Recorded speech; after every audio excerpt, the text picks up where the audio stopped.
Bom dia, boa tarde, boa noite. É o professor Edio.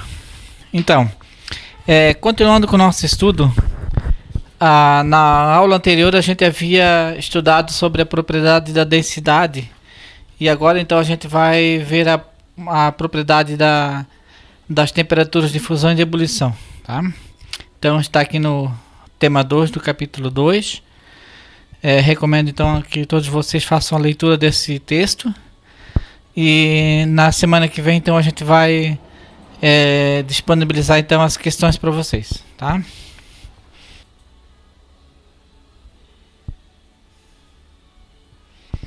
Então, vamos ver sobre a evaporação e a volatilidade, né? Então, no tema anterior a gente havia apresentado uma das propriedades da matéria, que era a densidade. E nós tínhamos visto então que a densidade por si só ela não é suficiente para a gente determinar, identificar um material. Então nós precisamos também de outras propriedades físicas que em conjunto vão determinar essa propriedade. Então agora que a gente vai ver mais duas propriedades físicas que em conjunto com a densidade podem nos auxiliar para identificar esses materiais, que é a vaporização, né, e a fusão. Tá? Então a vaporização ela ocorre quando o material no estado de agregação líquido se transforma no estado gasoso ou no estado vapor. Existem então três maneiras desse material passar de um estado líquido para o estado gasoso: a evaporação, a ebulição e a calefação. Como exemplo, utilizando então o exemplo da água, a evaporação ela ocorre quando, por exemplo, uma peça de roupa molhada, ela exposta ao sol, né, ela seca. Então a gente diz que ela evaporou. Então nesse caso nós temos o fenômeno da evaporação, que é passar do estado líquido para o gasoso com uma temperatura ambiente. Depois nós temos a ebulição, que ocorre pelo aquecimento da água até onde atingir então um movimento caótico, né? E na pressão de uma atmosfera essa transformação do estado líquido para o gasoso ocorre a 100 graus. Então a gente diz que isso é a temperatura de ebulição. E um terceiro fenômeno também que pode ser visto é a chamada de calefação, que ela ocorre quando a água líquida ela entra em contato com o material acima da sua temperatura de ebulição. Um exemplo disso é uma gota de água numa chapa quente, por exemplo. Um outro conceito que a gente vai trabalhar aqui é a questão da volatilidade, né? Então, por exemplo, comparando a questão da água com o álcool, a gente percebe no nosso dia a dia também que quando a gente promove uma limpeza de uma superfície com um pano úmido com álcool, essa superfície ela seca mais rapidamente do que com água. Isso porque a gente disse então que o álcool ele é mais volátil do que a água.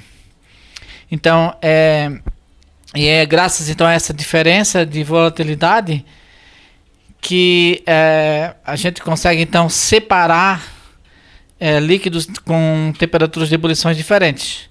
Esse processo é chamado de destilação, né? Um aparelho utilizado chamado destilador, que é o processo utilizado, por exemplo, na separação do álcool da cana que foi fermentada, né? Na fermentação alcoólica se obtém-se o álcool e por esse processo então de separação se consegue então separar esses materiais. O álcool, no caso, é o combustível utilizado nos automóveis. Na década de 70 e 80, os primeiros carros a álcool comercializados no Brasil, eles tinham um grande problema em regiões frias, que eles não conseguiam dar a ignição. Então, essa partida era dificultada principalmente em regiões frias.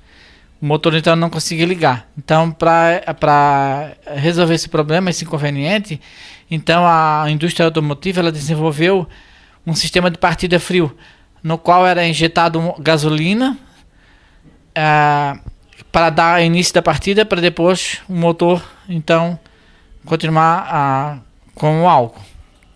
Bom, essa estratégia ela pode ser utilizada porque o álcool, no caso a gasolina, ela era mais volátil do que o álcool, então ela numa região fria, em ambientes frios, a gasolina tem uma volatilidade maior. Atualmente, então, esse problema já é superado então por outras tecnologias, né, de partidas. São dispositivos elétricos que aquecem então o combustível na hora de dar ignição. Bom, agora vejamos a ebulição e a condensação. Alguns líquidos eles evaporam mais rapidamente que outros na temperatura ambiente. É, por exemplo, o caso do etanol que é comparado com a água. Uma porção de água, quando é aquecida em um recipiente, numa panela, por exemplo, a evaporação será mais rápida e esse processo então será chamado de ebulição. E no aquecimento de um líquido, nota-se então que a temperatura aumenta gradativamente até o início desse processo. A partir desse instante, é possível então notar que a temperatura do líquido se estabiliza. Então, nesse momento, nós atingimos então a ebulição. Essa temperatura de ebulição, ela possui então um determinado valor para cada tipo de material em diferentes condições de pressões. Então, observamos essa figura, né? Aqui nós temos um gráfico onde nós temos o início do aquecimento da água, né, de 15 graus até 100 graus, a uma pressão de uma atmosfera. O que a gente observa então nesse gráfico? Que a gente percebe que, então, que ao atingir a temperatura de ebulição, ocorre então a maior taxa de vaporização do material. E como característica, o valor da temperatura não varia, ou seja, ele permanece num patamar constante. Nesse momento, existe uma coexistência entre dois estados de agregação, que é o estado líquido e o estado vapor. Nessa tabela, a gente observa então a temperaturas de ebulições de materiais diferentes, considerando então na mesma pressão. Então nós temos vários materiais, temos ali o gás oxigênio, o etanol e o benzeno, o ácido acético, o cloreto de sódio, o chumbo e o ferro. E as temperaturas de ebulições de cada um desses materiais. Então a gente observa que cada material tem a sua própria temperatura de ebulição. Então a gente pode dizer que essa é uma propriedade característica de cada material, ou seja, é uma propriedade específica. E sendo uma propriedade específica, essa medição dessa temperatura de ebulição pode ser utilizada como critério de pureza desse material. Então a temperatura de ebulição ela pode ser entendida como a temperatura em que a pressão de vapor formado na vaporização do líquido se iguala à pressão atmosférica. Então no momento em que ocorre a ebulição, a pressão daquele vapor desse líquido ele é igual à pressão atmosférica. Então, no processo de ebulição, essa mudança é evidenciada pela formação de bolhas no líquido, sendo que no interior dessas bolhas há o vapor do líquido em ebulição. E o vapor, por sua vez, em contato com as superfícies que apresentam temperaturas menores, como por exemplo a tampa de uma panela, ela se transforma então em estado líquido em um processo que a gente denomina de liquefação ou condensação. Então, esse vapor ao se encontrar com uma superfície mais fria, ele se condensa. Mas será que essa temperatura de ebulição de um material é a mesma em qualquer lugar? A gente nota então que pelos dados, né, de temperatura de ebulição da tabela, ela vai depender da pressão atmosférica. Então observe nessa tabela que a temperatura de ebulição da água ela é diferente para cada pressão. Em 0,3 bar de pressão, a temperatura de ebulição da água é de 69,1 graus. A 1 bar é 99,6 graus. E a 1,03 bar, que equivale a uma atmosfera de pressão, é 100 graus. E 1,2 bar é 104,8 graus. Portanto, a gente percebe que à medida que a pressão ela aumenta, a temperatura de ebulição também aumenta. E quanto maior então for a pressão atmosférica, maior será a temperatura de ebulição. Quando a gente está numa altitude maior, a pressão atmosférica é menor. Por exemplo, considere aquela figura, né? Então, se uma pessoa estiver ao nível do mar, sobre ela existe uma camada atmosférica muito maior, portanto uma pressão maior. Se ela estiver numa montanha mais alta, então ela vai ter uma camada atmosférica sobre ela menor e a pressão atmosférica vai ser menor. Então, se a pressão atmosférica é menor, a temperatura de ebulição vai ser menor. Se ela estiver numa pressão maior, ou seja, uma altitude mais baixa, ao nível do mar, por exemplo, a pressão vai ser maior. Então, por exemplo, se nós compararmos duas regiões, por exemplo, Fortaleza, no Ceará, está ao nível do mar, e Campos do Jordão, em São Paulo, está a 1.600 metros de altitude do nível do mar. Então, na Fortaleza, lá no Ceará, na pressão atmosférica é de uma atmosfera, né, ou 1,03 bar, por exemplo. A ebulição da água aqui, ó, voltando aqui no slide anterior, né, a temperatura de ebulição da água vai ser de 100 graus, porque ela está à pressão de uma atmosfera. Mas se você estiver numa região a maior altitude, então a pressão vai ser menor, né? E então a temperatura de ebulição também vai ser menor. Portanto, a água vai ferver a uma temperatura menor. Agora vamos ver então a fusão, a solidificação e a sublimação. Então, se nós considerarmos como ponto de partida o estado sólido de um material qualquer e aquecermos esse material a uma certa temperatura, o sólido se transforma em líquido. Então, nós temos a chamada fusão. Então, esse fenômeno é conhecido como fusão, a passagem do estado sólido para o estado líquido. E quando esse líquido passa para o estado sólido, ou seja, o processo inverso, a gente chama de solidificação ou congelamento, se for o caso da água. Então, para cada tipo de material, tem uma fusão e também uma solidificação, que é o mesmo ponto, né, que ocorre numa determinada temperatura sob uma certa pressão. Essa temperatura em que ocorre essa fusão é chamada então de temperatura de fusão. E nesse momento coexistem dois estados físicos, o estado sólido e o líquido, se esses materiais forem puros. O processo inverso, que a gente chama de o processo inverso líquido para sólido, também ocorre na mesma temperatura, no caso dos materiais puros. Então observe esse gráfico e essa figura. Então ali nós estamos aquecendo a água de menos 9 graus até 15 graus, na pressão de uma atmosfera, ao nível do mar. Então a menos 9 graus você tem a água no estado sólido, até atingir 0 graus. Em 0 graus ela começa a passar para o estado líquido. Então ela permanece um certo tempo no estado coexistindo os dois estados físicos, sólido e líquido, até que num determinado instante ela começa a passar a aumentar a sua temperatura e permanece então sempre no estado líquido. Então, nesse momento em que ocorre a passagem do estado sólido para o estado líquido e a coexistência desses dois estados de agregação, é que nós temos então o ponto de fusão, a temperatura de fusão. Cada material tem a sua própria temperatura de fusão. Assim como a ebulição, a temperatura de fusão é uma propriedade específica da matéria e pode ser então também utilizada como forma de identificação desses materiais e também como critério de pureza. Observe que o gás oxigênio tem uma temperatura de fusão de menos 218,4 graus, o etanol menos 114,1, o ácido acético 16,6 e o ferro, por exemplo, é 1538. Então cada material tem a sua própria temperatura de fusão.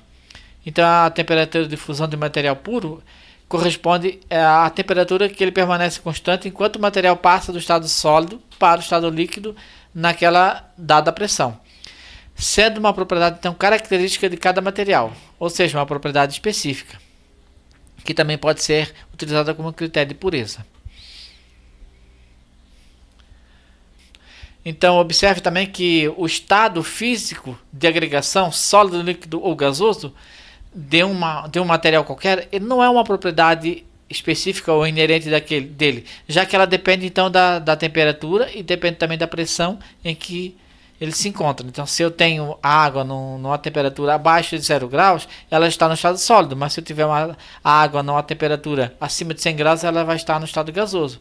E na temperatura ambiente, ela estaria no estado líquido. Então, o estado de agregação da água vai depender sempre da pressão atmosférica e também da temperatura em que ela se encontra. O etanol, por exemplo, a 25 graus ele é um líquido. Se nós colocarmos o etanol, o álcool etílico, né, dentro de um freezer, numa temperatura que a máxima temperatura que ele atinge, a mínima, né, é menos 25 graus, ele ainda vai permanecer no estado líquido, porque ele não atingiu a temperatura de fusão dele, que seria menos 114 graus.